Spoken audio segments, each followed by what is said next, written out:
تمام سولر صارفین کے لیے نیٹ میٹرنگ پالیسی تبدیل۔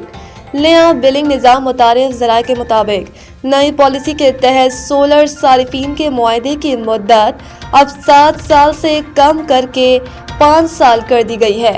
نیٹ میٹرنگ کے تحت صارفین کو اضافی سرچارج کے بجائے فی یونٹ تبادلے کی سہولت دی جائے گی اور نئی سولر نیٹ بلنگ فی یونٹ 11 روپے مقرر کی گئی ہے۔ اس سے قبل صارفین کو 25 روپے 98 پیسے فی یونٹ قیمت کا فائدہ ملتا تھا۔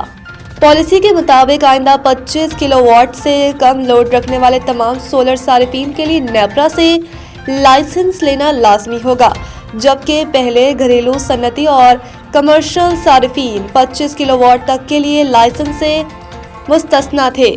وزارت توانائی اور نیپرا نے کئی ماہ تک مشاورت کے بعد یہ پروسیجر مکمل کیا ہے اور وفاقی حکومت کو بتایا ہے کہ نئی پالیسی کے بغیر سولر سسٹمز کا باقاعدہ انتظام ممکن نہیں۔ وزارت توانائی نے واضح کیا ہے کہ سولر ٹیرف کا تعین نیپرا ریگولیٹرز کی ذمہ داری ہے اور وقت کے ساتھ رولز اور ٹیرف میں تبدیلیاں ممکن ہیں۔ وزارت کے ترجمان نے کہا کہ نئی پالیسی سے صارفین پر زیادہ فرق نہیں پڑے گا اور یہ اقدامات ملک میں سولر سسٹمز کی بہتر انتظام کاری اور توانائی کے شعبے میں شفافیت کو یقینی بنانے کے لیے کیے جا رہے ہیں۔